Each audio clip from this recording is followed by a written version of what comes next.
Tolong dong. Ada yang bisa bantuin gua nggak? Enggak kok mas. Justru lagi gerah ini.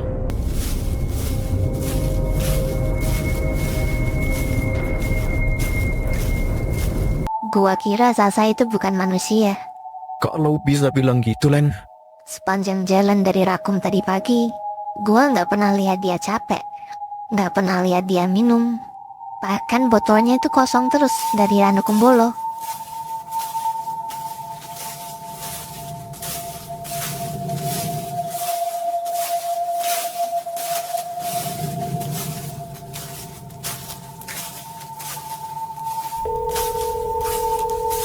Supri, lo di mana sih? Dari tadi gua teleponin aktif, tapi nggak lo angkat. Apa jangan-jangan lo udah tidur? Mas,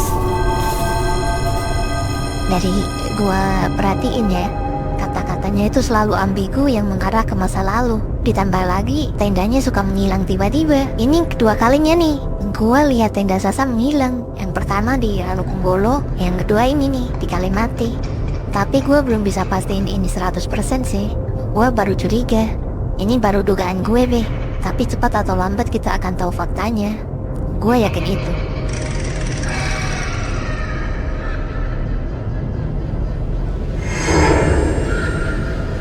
nyari temennya ya.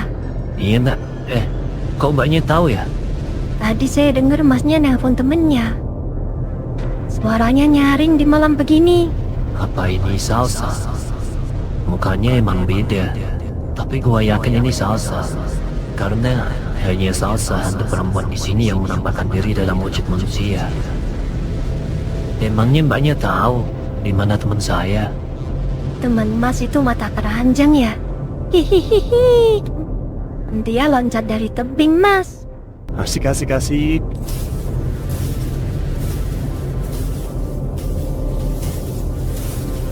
Kok belum bertemu nih? Maju sedikit lagi mas. Kan saya ada di depannya mas nih. Oh iya ya, mbaknya ada di depan saya suaranya tuh. Ya.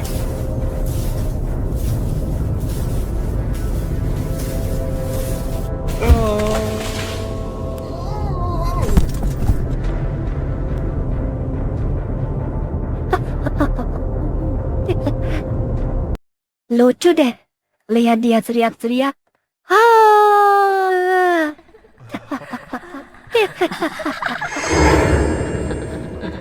Aduh, bener kan itu tadi Salsa? Kalau si Supri jatuh di jurang itu, nggak ada kemungkinan selamat deh. Karena itu satu-satunya jurang tempat banyak korban Salsabila.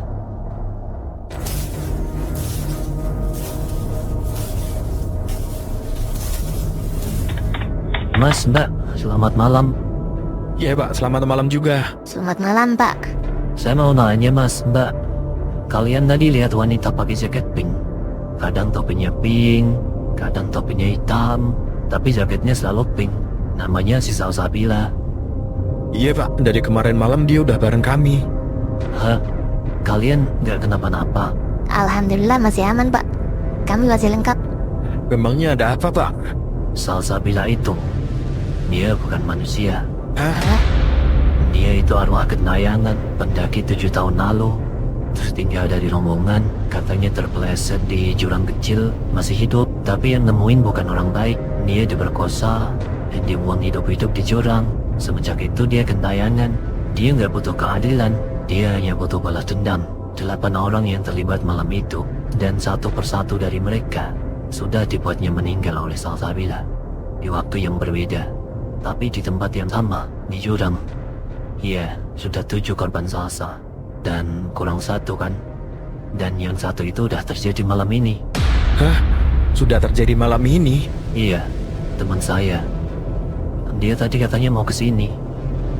Pengen kasih tahu kalian supaya hati-hati sama Salsa. Tapi Dia keburu jadi korban ya, Pak. iya, dia tahu siapa yang bersalah. Dia ambil mereka satu persatu. Terus sekarang gimana Pak? Ada yang bisa kami bantu? Oh nggak usah mas, saya udah hubungin tim SAR. Saya minta mereka untuk bantuin saya ambil jasad si Supri di jurang itu. Berarti dendam Salsa udah selesai. Udah 8 orang kan? Tapi kadang Arwah nggak cuma nyari pelaku. Dia nyari saksi yang dianggap bersalah, nyari siapa yang pura-pura nggak tahu, siapa yang tutup mata. Tapi kok teman bapak bisa jadi polisi hutan dan nggak ditangkap polisi saat itu?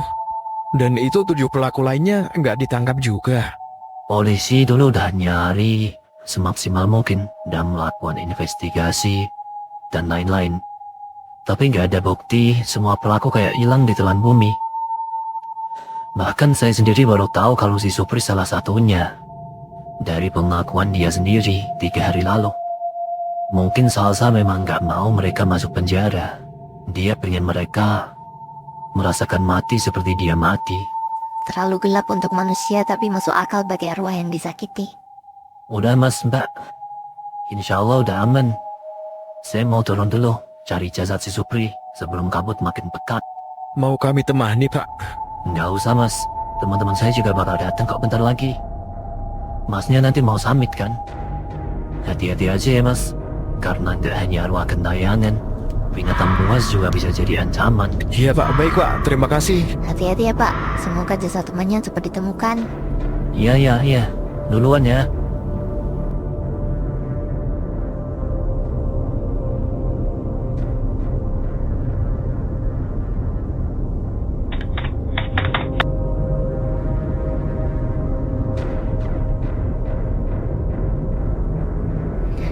Jalur kita lewat Arsopodo terus sampai Cemoro Tunggal. Target summit sebelum jam 6 pagi. Tapi dengar baik-baik, jangan pernah menoleh ke belakang kalau dengar suara yang manggil. Loh, kenapa? Siapa tahu yang manggil butuh bantuan atau mau ngasih tahu kita. Seringkali bukan manusia aja yang manggil. Di ketinggian seperti ini, suara bukan selalu suara. Bisa suara angin yang terkena pohon, bebatuan, pasir, dan atau kadang cuma sisa dendam yang nyangkut di antara kabut.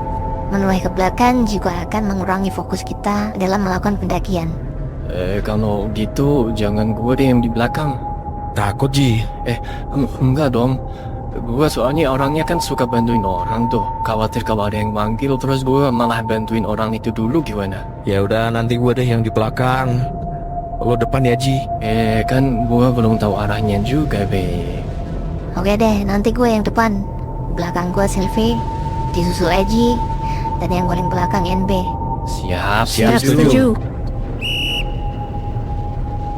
Barusan kalian dengar suara peluit juga? Di sini nggak ada yang bawa peluit, Sil. Nggak ada yang bawa ya? Barangkali di kejauhan sana ada yang bawa peluit kali ya?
Jangan keluar dari barisan ya. Kalau tiba-tiba ada jalur bersabang, abaikan jalur palsu. Di belakang gua kayak ada orang jalan. Serius deh. Kayaknya di belakang NB, gua denger ada langkah kaki lagi deh. Siapa? Tunggu, Jangan lihat ke belakang. Ayo, jalan lagi.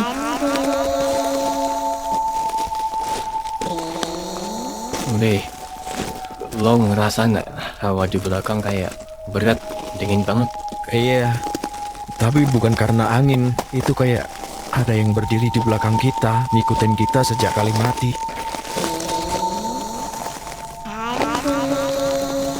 Kayak ada yang manggil gua ya.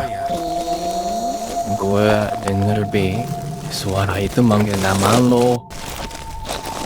Bener, Ji. Abaikan, ayo jalan. Jangan jawab, jangan tengok.